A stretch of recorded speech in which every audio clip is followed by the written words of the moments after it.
All right.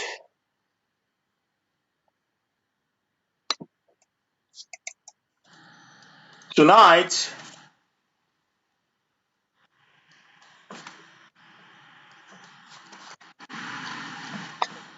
we will be discussing a very important topic of the four pillars in soccer.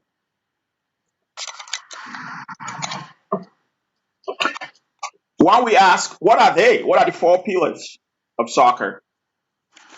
I like to think of the four pillars of soccer like the four pillars that you would have in a building. So think about a building, a structure, a physical structure.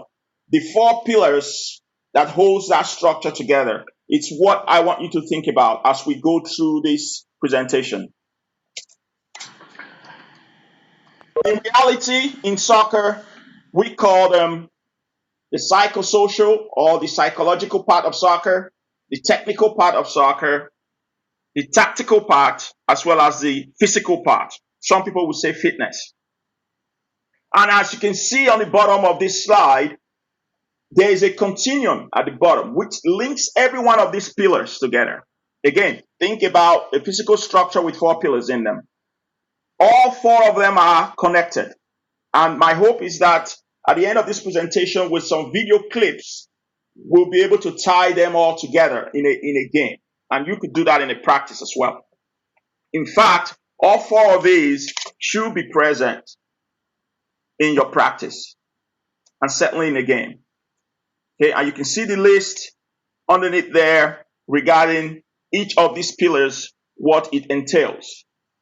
We will discuss them in details as we go down this presentation. Let's start with the first one, the obvious one, technique. What is technique? One of the things I like to do each time I'm teaching this is to make sure I keep it simple. That way you can take my definition and use it along with whatever you already have in mind as to what technique is. So for me, technique is the how. Is the body mechanics of performing a soccer skill. So now with that simple definition, you can define it your own way as long as it meets that simple how, the how to, the body mechanics. Okay? In your practice, you should be giving players the opportunity to develop this individual technique and ball mastering in every single practice. Okay? This could be done in a functional way, what we call functional training. And that's the realistic, putting players in the realistic positional role. So if you are training the number two in your team and you want that number two to have the technical ability to make passes over 20, 30 yards to the number 9 or to your number 6, you can do this by training that particular player in a functional training, small-sided, to make sure they master that particular technique.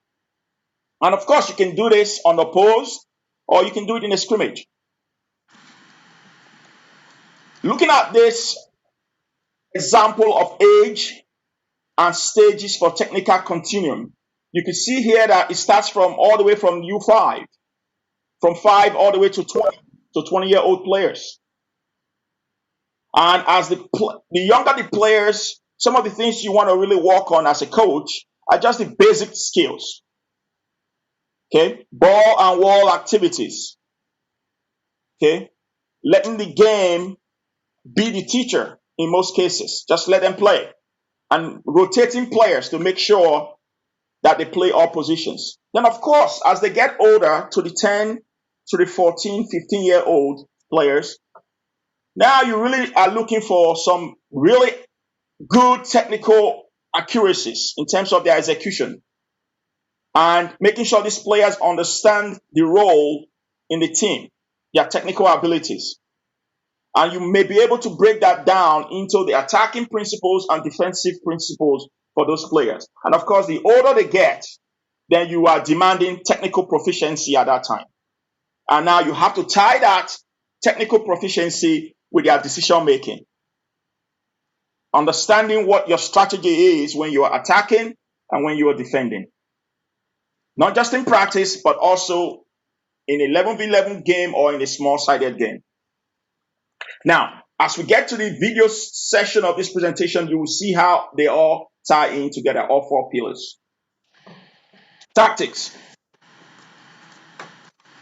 What is tactics? Again, as you can see, I like to define things very simply. That way you can make up your own mind as to what it means to you. Tactics, decision making. For me, is the where, the when, and the why. Where am I with the ball or without the ball? When do I have to pass the ball? And why do I have to pass the ball?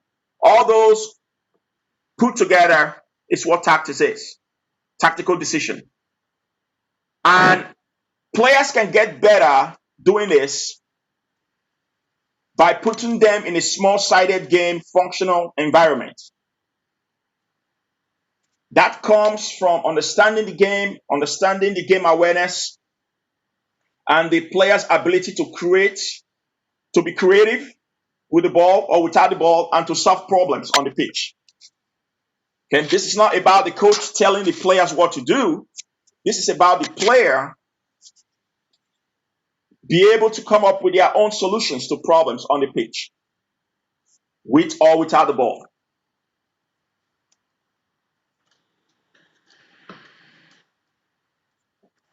Psychological. Some would say psychosocial. I will break this down on the next slide in terms of the continuum. I will break it down into the social aspect and the psychological aspect. For now, let's look at psychological as a self-determination theory. Firstly, as a coach, you have to ask yourself, why are these players here? What motivates my players to be here today in this practice, in this game? So let's narrow it down to their intrinsic motivation. And for you as a coach, knowing that goes a long way. Goes a long way in helping you to build your team rapport. And building your team rapport also involves you having that coach and player relationship. Okay, we have seen games on TV where coaches, the relationship between the coach and the player cannot be denied, that it's very, very good. It's positive between them from the way they interact and respect each other.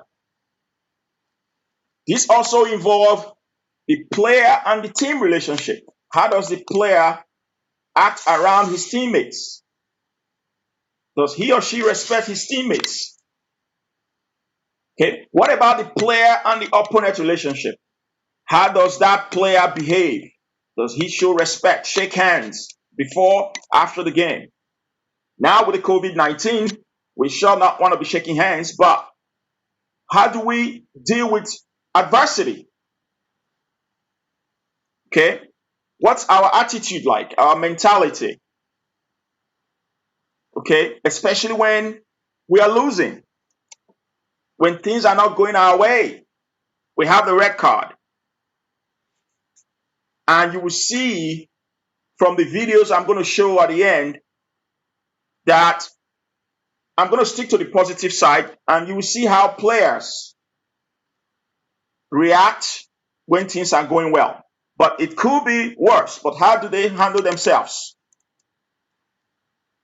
So this is critical to you as a coach, as one of the four pillars to be able to have a good handle on. Now, how do we try to build this relationship, this rapport? Okay, between players, you could encourage unstructured play, what we call the street soccer kind of a deal, unsupervised. Allow the players to have their own rules and play among themselves. And most importantly, as a coach, you could have team events that are not related to soccer. If you coach in college or high school, it could be preseason. If you coach in the youth level, at the youth level, it could be just taking them out for a birthday party for one of the teammates. Everybody go there as a team, or having the birthday party on the pitch. So there's several things that you as a coach can do, certainly, to help build this rapport amongst your players.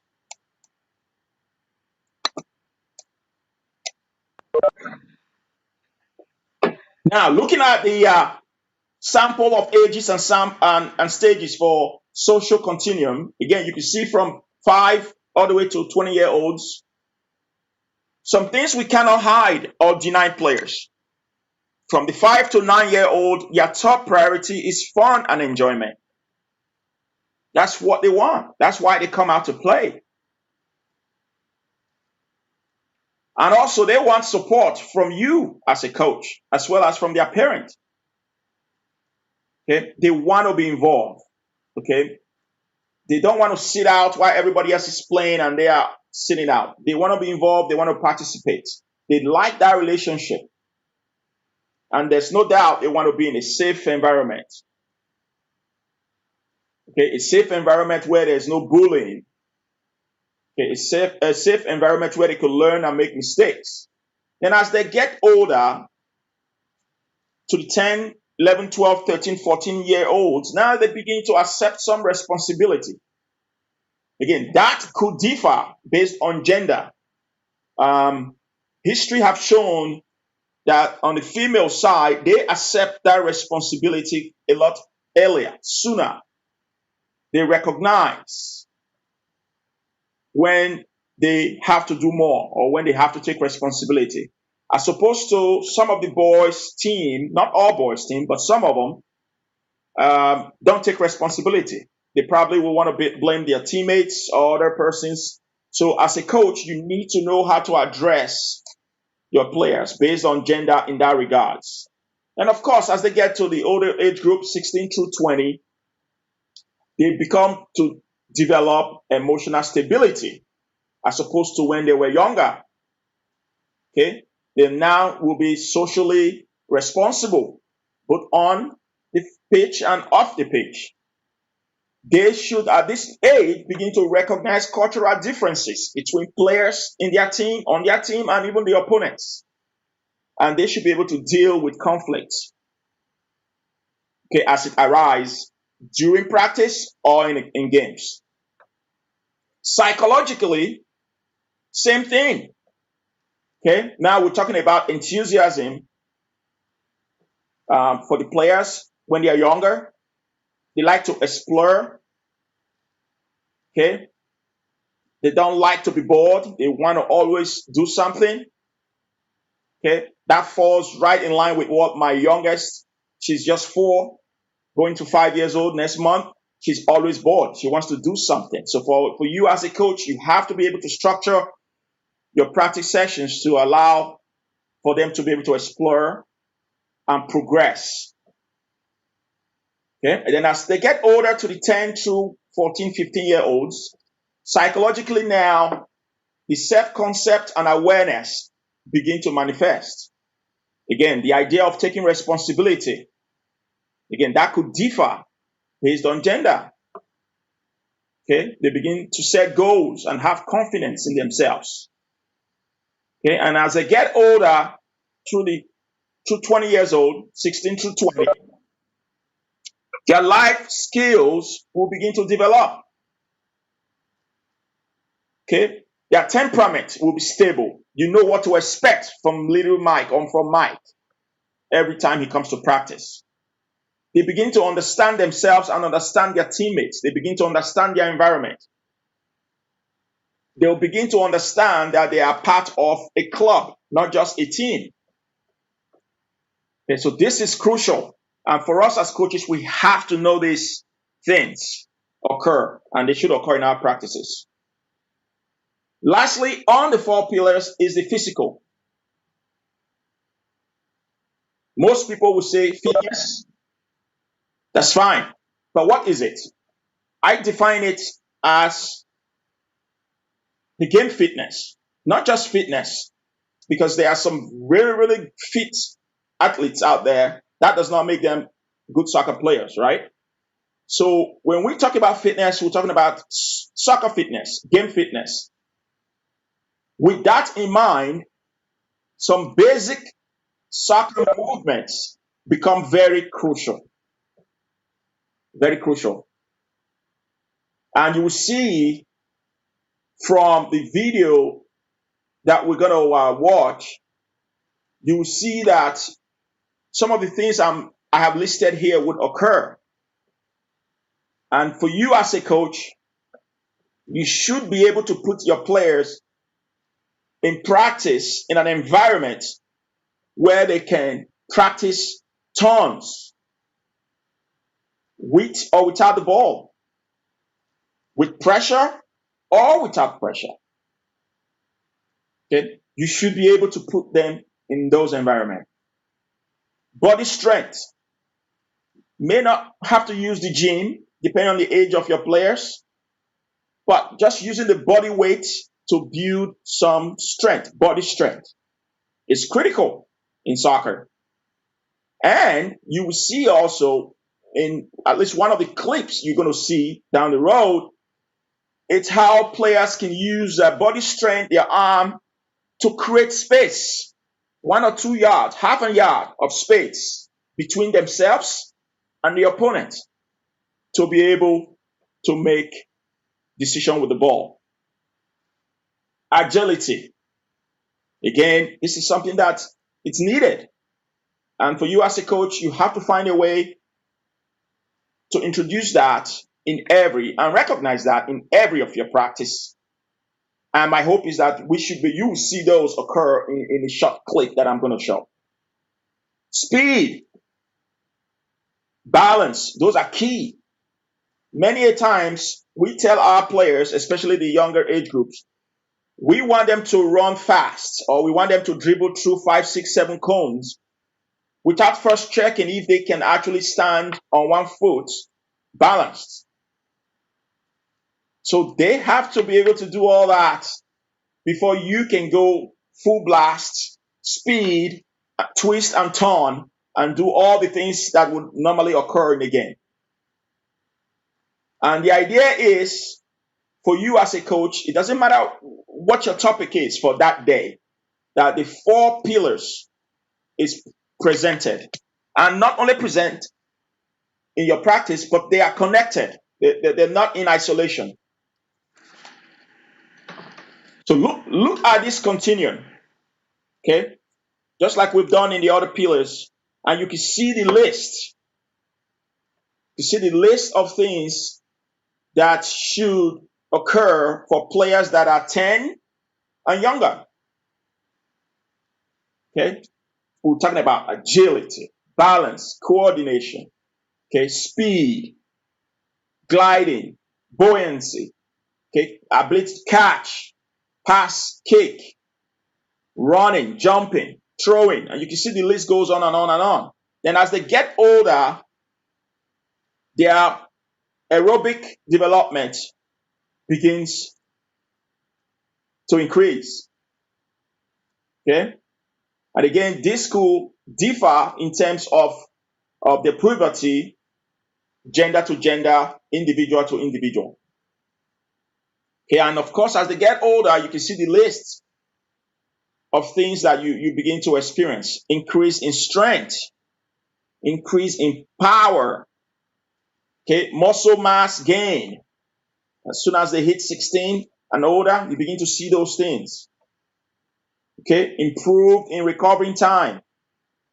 All those things are things you begin to see as they get older. And the videos you're going to see will be for mostly 16, 17-year-old players. This will be the U.S. under 17 national team at the World Cup. And we're just going to break it down and see how we can identify these 4 pillars in this very short clip. It's a very short clip. For you as a coach, if you're there, hope you are typing in your questions. Let me take a look and see if we have any typed in using the chat button. Okay, I don't see any just yet. Okay, and if you're writing it down, write down your questions. You can also email those to me later on. That's fine. So let's take a look at this short clip. And in your mind, if you have a pen and paper there, just try to see if you can identify the four pillars in this short game. Okay, here we go.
Okay, like I said, it's quite a short video there, and I'm going to play this again because I know some of you are already thinking, I can see this again real quick. I will play it again. Again, don't forget, if you have questions, you can type it using the chat button. So I'm going to play this again and see if you can identify the four pillars there. Technique, tactics, physical or game fitness, psychosocial or psychological aspect of the game. They are all interlinked, and let's watch it again. Taking notes to come up with your own little short clips or idea of what you have seen and the four pillars in that short clip. Now, I'm going to show you mine. And again, don't forget it's mine.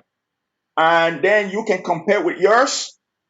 Or maybe you can take a second look at what I just came up with and see how you like it or what you would change. Again, don't forget these are mine. You can come up with your own. It's okay. Okay? And don't forget that the four pillars are connected. And the clips I'm going to show you now that I got from that game you just watched will show that. Will show the connectivity between those four pillars in a game. And that could also occur in practice, in your scrimmage. It should also occur. But it takes a coach with that knowledge to be able to identify it. Okay, so now on the technical side, I came up with two clips. Okay, both of them involve the Tim Ware. Okay, that I just talked about, the son of George Ware. Okay, so let's watch the first one, and then we'll talk about it just briefly before we move to the second one. So let's watch. Okay, now Tim Ware may have scored, but let's watch again and take a look at the pass coming from the right flank. Let's look at that pass, not just for the technical proficiency, but for the time that pass was made it possible to take out not one, not two, but three defenders to locate the forward who finished nicely. So I'm going to play that short clip again. Watch the technique. Not just the technique is good, but the time he made that pass, which is now tactics, which is decision making, they are linked for that to result in a goal. So let's watch again. If he had made that pass 2 seconds earlier or 2 seconds late, this would have not happened. So let's watch again. And you see that? Okay, so when we talk about connecting the pillars, that's a typical example of connecting technique with tactics. Now let's watch the second one. Now, I froze this second one, okay?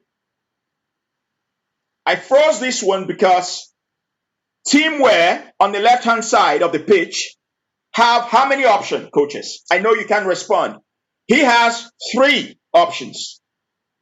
He has 3 options to pass the ball. 3 players open. One of them is the number 11. He has his hands up, both hands. He's open, nice and wide open to receive the ball.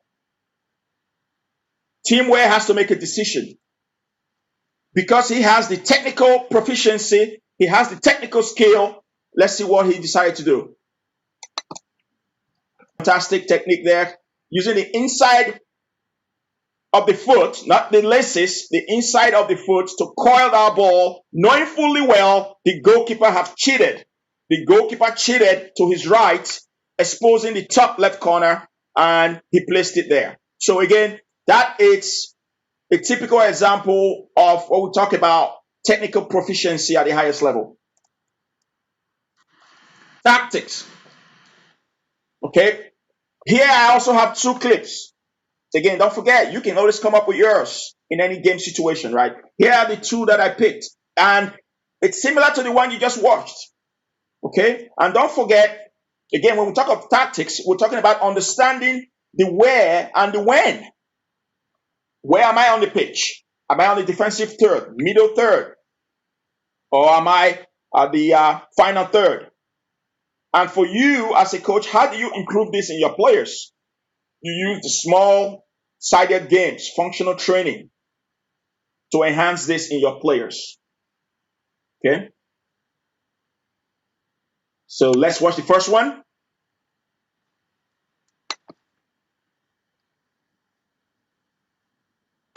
Now, again, same clip like you saw earlier. I posted Team Ware with the ball. He has a pressure on him, right?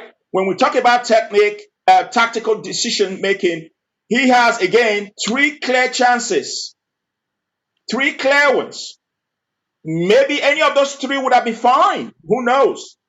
But as a very good player, he realized where he is on the pitch. He noticed where the goalkeeper were, and he has the ability, and he made a decision to go it alone.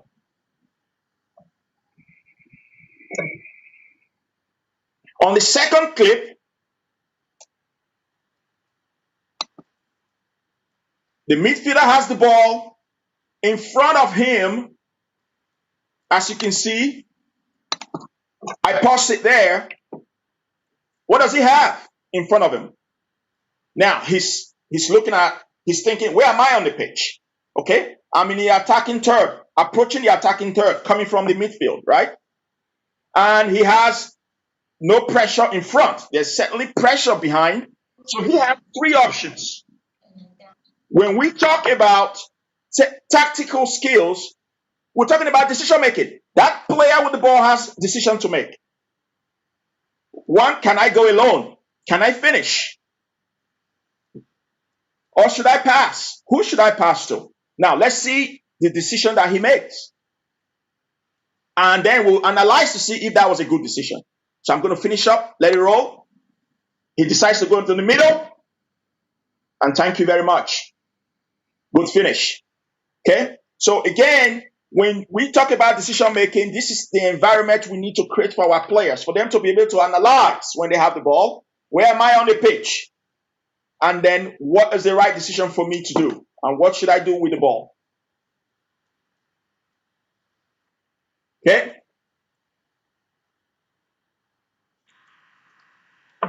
Physical. Again, we've talked about physical. We've talked about game fitness, right? All right. I have two clips here that will show that. Based on the age of your players, you may not have to deal with the physical strength. But this clip is with the U17 US national team. So I chose the one that dealt with physical strength, just a little bit of physical strength, how much advantage you can gain from that. Okay. And I also chose it because it had some basic physical movement skills. Okay. And you will see it here.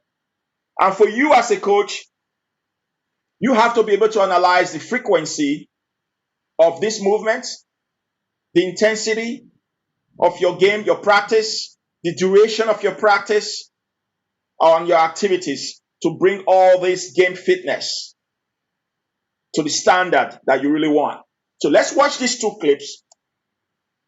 Again, you will see that all four pillars from all four videos that I've shown so far, they are all connected. Let's see the first one. Now, I'm going to go back. Watch and see how the midfielder with the ball now, how he separated himself from the pressure, from the defender. He used his body strength with his arm to get the players away from him to create the space he needs to be able to advance the ball into the final third. So let's watch the first clip again. Just watch. Watch. See that? Little check. And now he has the space to make that pass. And then we finished. Okay? Now, same with the second video. You will see this player use his body strength to checkmate a defender to create just enough space for him to be able to cross the ball. So let's watch.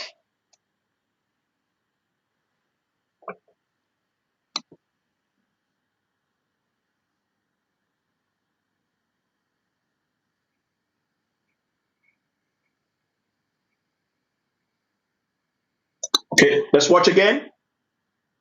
Right here. Okay, right there. Just the ability to use his body strength to separate himself from that defender gave him the little time that he needs to cross that ball. And when we talk about fitness and technique, watch how, I believe that the sergeant, how he received that ball so gently within that tight space with his technical ability and then his physical skill to turn with the ball. Let's watch and see how he was able to turn and then pass that ball to the midfielder coming in who was able to finish. So now watch this turn away from the defenders, and thank you very much. So as coaches, you have to be able to identify those in your practice. You have to be able to identify those in your games. And you have to be able to encourage your players and say, well done, son. Well done. I like it. I like the way you were able to turn away from that defender to create space for yourself. That is one of the four pillars of soccer, the physical aspect of it. Okay, let me see if we have any question using the chat button here. I don't see any.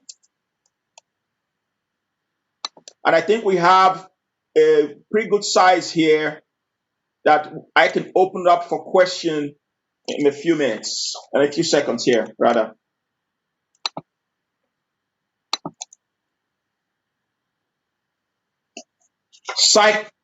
Psychosocial.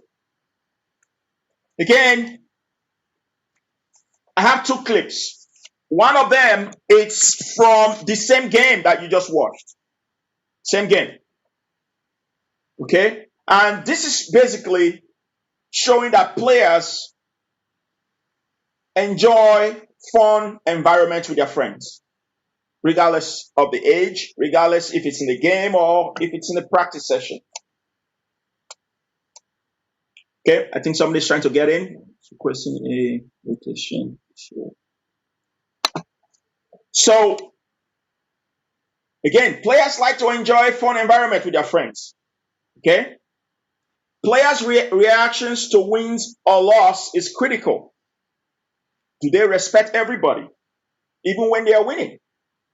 Do they respect everybody, even when they are losing?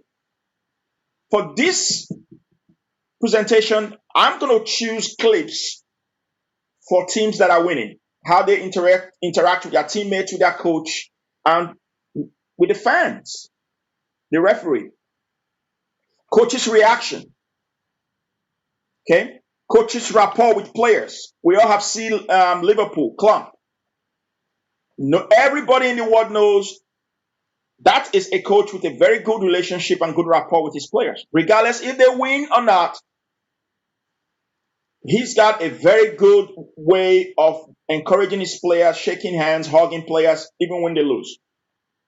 And he does that also with the player, with the opposition, with the opponents. So that's something for you as a coach that you have to deal with as one of the four pillars of soccer. You have to be able to deal with conflicts within your team or outside. We know of players that are very controversial, like Balotelli and the rest of them, right? How do you handle those? Okay, do we learn from mistakes? Okay, so I'm going to show this clip of the US under 17 to round up tonight and just show how they celebrate their goals. What kind of reaction does the players have with those on the bench, to the fans and everybody else? A very short clip. Then the second clip, it's an external clip of players celebrating when they win or when they score a goal. Okay, so let's see this. This is the US under 17 celebrating after a goal. I'll play again, and you can see there that the relationship with the players on the pitch and those not on the pitch, because you can see that they are all coming together to celebrate. That's to tell you, even if they are on the bench, the relationship between the players playing and the ones on the bench, it's good. And we'll see that again real quickly here, and then we'll finish up with the last clip. And you can see those from the bench coming in to celebrate with the team. Last clip for you here before I open it up for questions.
That's it for tonight's presentation on the four pillars of soccer. I hope you got something out of this. The intent is not to reinvent the wheel, but to reinforce what you already know. Many of you as coaches are already doing this, but to reinforce it. And if you have not been, but now you know what to look for. You know what to look for, not just in games, but also in practice. For this presentation, I chose games, the US game, but it could happen in practice in your scrimmage as well. Okay? And I'm going to go back to the chat, and I think I have something from Dominic. Terry, I believe it's the last goal where the player is fouled and the ref played advantage. It's a great example of psychological development, in my opinion. The boys don't complain and took advantage of it. Fantastic, Dominic. You're right. Absolutely. You are 100% right. So if you have more questions, guys, my email is on the screen there. You can send it to me personally and I will answer it. But Dominic, again, you are 100% right. And I will try to see if I can unmute. I can unmute you guys and hopefully we can take questions if anybody has one. We have about a few more minutes here to go.